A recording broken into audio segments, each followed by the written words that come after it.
Voici le corrigé de l'exercice 18, page 218. Accorder une guitare avec un diapason. Avant de jouer un morceau de musique à la guitare, il est nécessaire de l'accorder. Pour cela, on peut utiliser un diapason qui émet un La3 dont la fréquence est parfaitement connue. On réalise les enregistrements des signaux sonores émis par un diapason et une guitare. Accorder une guitare, c'est faire des réglages de tension de la guitare pour que chaque corde émette bien la note de musique voulue. Je fais un petit aparté, comme ça c'est fait. On a deux enregistrements. On a l'enregistrement sonore du diapason et l'enregistrement sonore de la guitare. On a ici ce qu'on va appeler un son pur, c'est-à-dire on a un signal sonore qui est représenté par une sinusoïdale, une courbe qui est constituée de vagues régulières vers le haut, vers le bas, alors que là on a un son complexe, c'est-à-dire ce n'est pas sinusoïdal, mais on voit bien que ça se répète. On a trois petites vagues, une grande vague, trois petites vagues, une grande vague. Donc on a quelque chose de périodique ici et quelque chose de périodique et sinusoïdal ici. Donc on va pouvoir calculer une période, une fréquence, etc. Donc déterminer la période de chacun des sons. Ça tombe bien, c'est ce qu'on vient de voir, c'est que c'était possible de le faire. Donc là, les graduations sont quand même pas très précises. Donc on va essayer de repérer plusieurs motifs élémentaires et donc plusieurs périodes. Un motif élémentaire, c'est la partie de la courbe qui se répète. Et la période, c'est la durée nécessaire pour faire ce motif élémentaire. Donc je pourrais passer d'un sommet à un sommet, c'est-à-dire j'ai une descente, je remonte, c'est la partie de la courbe qui se répète. Ça, c'est le motif élémentaire. Et la période, ça serait la durée pour aller de l'un à l'autre. Et là, j'ai pas de graduation précise. Donc en fait, je vais essayer de compter le nombre de motifs élémentaires qui se répètent et voir à combien de périodes ça correspond, jusqu'à ce que je tombe sur une graduation complète. Donc là, j'ai un motif, alors un motif élémentaire, deux motifs élémentaires, trois motifs élémentaires, quatre motifs élémentaires, et je tombe sur une graduation. Donc ici, si j'ai quatre motifs élémentaires, j'ai 4 fois la période. Et j'arrive sur la graduation 9 millisecondes. Donc il me faut j'ai 4 motifs élémentaires, donc 4 périodes, pour 9 millisecondes. Donc si je fais 9 divisé par 4, j'obtiendrai 2,25 millisecondes. Pour donc le signal sonore du diapason. Maintenant pour la guitare.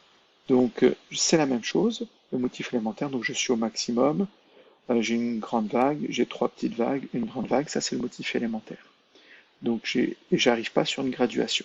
Donc je vais compter le nombre de motifs élémentaires jusqu'à tomber sur une graduation.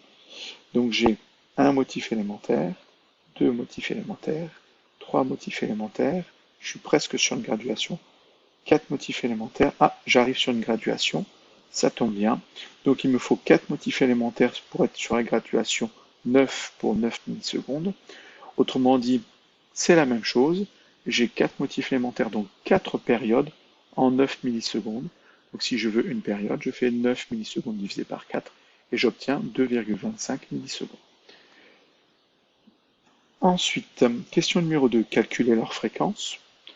Donc j'ai fait deux fois le calcul, j'ai la même période, donc j'aurai la même fréquence, mais j'ai fait deux fois le calcul. Donc la fréquence du diapason, c'est 1 divisé par la période du diapason, donc 1 divisé par 2,25 fois 10 puissance moins 3. Le 10 puissance moins 3 me permet de passer de millisecondes à secondes, parce qu'il faut la période en secondes pour calculer la fréquence. Tiens, 319 Hz. De la même façon, pour la guitare, la fréquence de la guitare, c'est 1 divisé par la période de la guitare, 1 divisé par 2,25 fois 10 puissance moins 3, le 10 puissance moins 3 pour passer de millisecondes à secondes, et j'obtiens à nouveau 319 Hz. Question numéro 3. La guitare est accordée si les deux fréquences sont égales. Est-ce le cas? Eh bien oui, j'ai bien deux fréquences, celle du diapason et celle de la guitare, qui sont identiques, 319 Hz. Donc je peux dire que les fréquences sont identiques, la guitare est bien accordée. Question 4. Le microphone est placé à la même distance des deux sources sonores, c'est-à-dire du diapason et de la guitare. Lequel de ces deux sons a le niveau d'intensité sonore le plus grand? Le niveau d'intensité sonore va dépendre de l'intensité sonore. Et l'intensité sonore va dépendre de l'amplitude des vibrations et donc du signal sonore. C'est-à-dire, ça va dépendre de l'amplitude de la distance entre l'axe des abscisses et le point le plus haut de la courbe. Donc, il faut comparer l'amplitude sur chacune des courbes et voir celui qui a l'amplitude la plus grande. Donc là, l'amplitude va entre 0 et environ 30 ici, millivolts. Je vous rappelle que le micro transforme le mouvement de sa membrane en tension électrique. Donc plus le mouvement de la membrane est grand, plus l'amplitude du mouvement de la membrane est grand, plus la tension mesurée sera grande.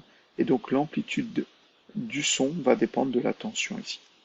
Donc ici j'ai 30 millivolts, un peu plus de 30 millivolts d'amplitude pour le diapason, alors que là je monte à plus de 400, 407, ici on va dire 450 millivolts. Donc l'amplitude du son B, c'est-à-dire de la guitare, est beaucoup plus grande.